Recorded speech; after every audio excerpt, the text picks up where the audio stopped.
and we'll see how the city performs in the subsequent months to come. But you're still watching the marketplace. It's day 4 of e-levies implementation, and already there are mixed feelings about the tax handle, from wrongful deductions to concerns of double taxation.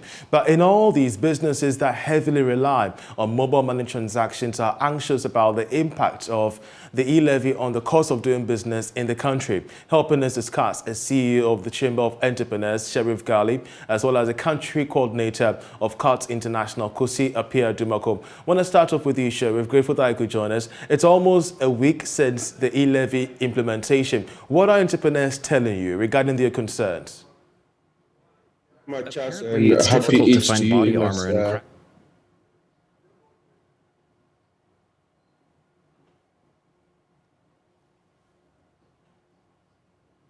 Hello, Sheriff.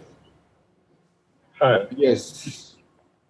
Charles, can you hear me? You're loud and clear. You're loud and clear. I want to find out from you the concerns that entrepreneurs have, run by you regarding the implementation of the e-levy. We're almost a week into its implementation. All right, Charles, thank you very much. Like I said earlier on, happy Eid. Though you didn't celebrate the Eid, but I did anyway. So, Charles, straight to your question, generally it has slowed down electronic transaction. I can tell you that by authority, thereby affecting all those that rely so much on e-transaction for their businesses. Even they themselves, the entrepreneurs, when you ask them, they say, no, I want to wait and see.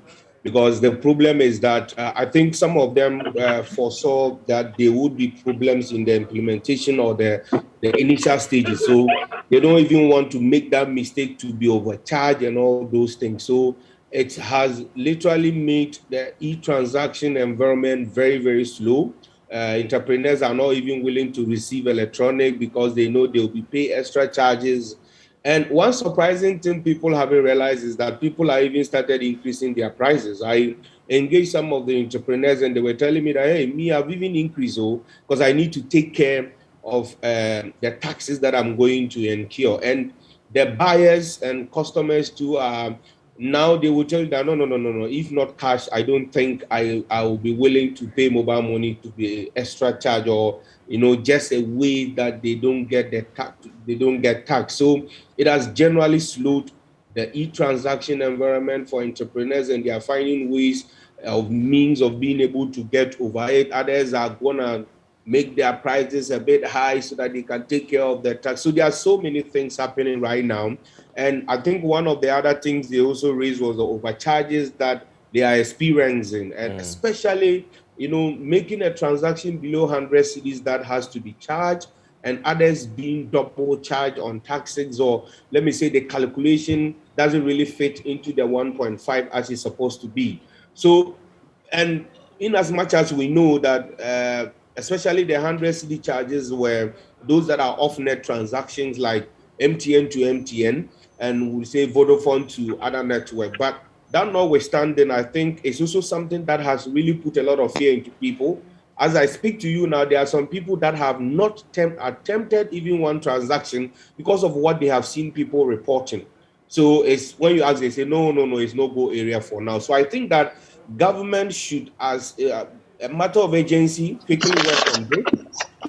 Get those that have been overcharged or double charged remitted as soon as possible to restore their confidence. And aside that, one thing I'm a bit disappointed is that, government said that the common platform is not working yet, or they have issues.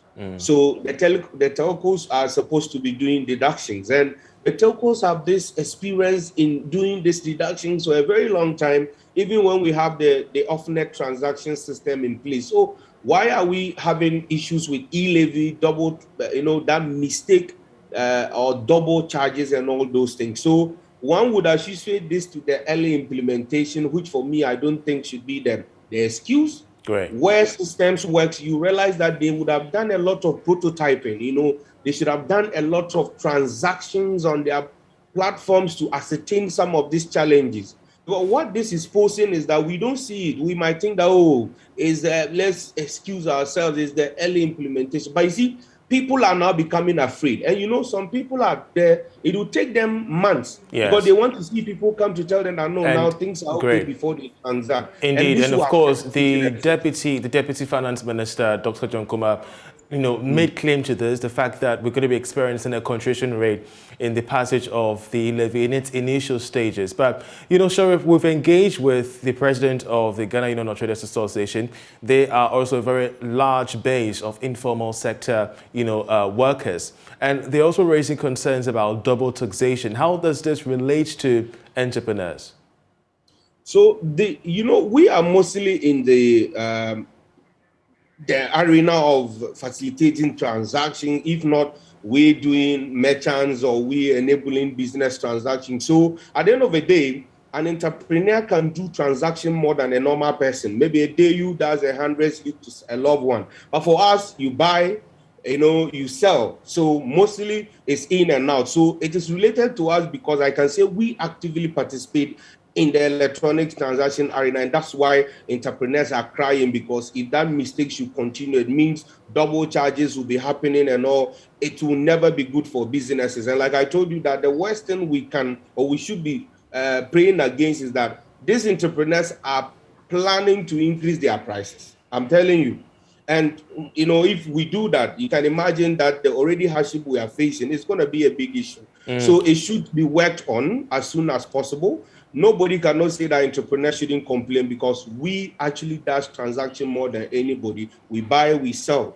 Great. So mostly, I can tell you that 80% of our transaction has become electronic, because most of our clients are not with us. Most of our suppliers are not with us. You need to do transfer. You can't travel all the way to Wa or Kumasi to buy your share butter. You need to do transfer. So yes, it is really, really something that needs to be looked at. Yep. Sheriff, thank you for joining us. Let's now bring in Apia Dumako. He is with Cuts International. You've heard Sheriff Gali, the Chamber of Entrepreneurs, raise the concerns from the perspective of the entrepreneur. How does this, affect our positioning, in the face of the Continental Free Trade Agreement area, in terms of competitiveness and the cost of doing business? I think the e-levy will invariably increase the cost of doing business. That one, we all know about it. But on the other side also, government needs resources to be able to balance the budget so that there can be rules in the country, say that when trucks from Togo, Lomé is moving to Abidjan, they will be able to find a good road to apply on it. And so in one end, you are getting good roads, and one end you are having to pay for it.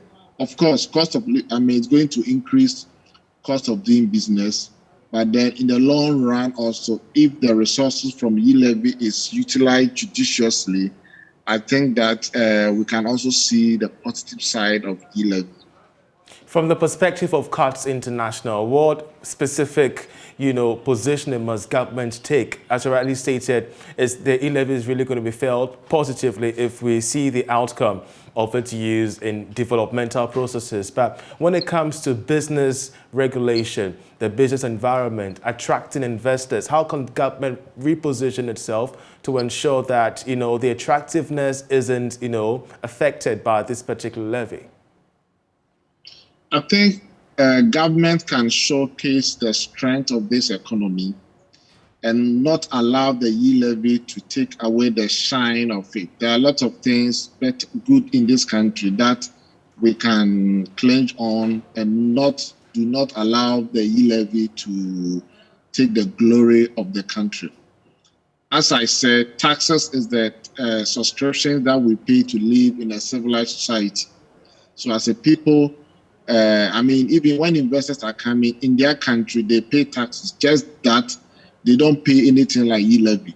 And I think that e-levy should not be a permanent tax handle in this country. I think that government within the next 2 or 3 or 3 years should look at other sources of taxes that are more at individual level, that will not result in a double taxation, but tax that the rich should pay more than the poor. And so government should give itself 3 years, e-levy will go. By that time, maybe we are making decent income from property taxes and other loopholes in the tax system. And that should be, that is more of my recommendation to the government. Great. Peter Mako, grateful that you could join us as always with your submission on development affecting our economy today, discussing matters of the e-levy.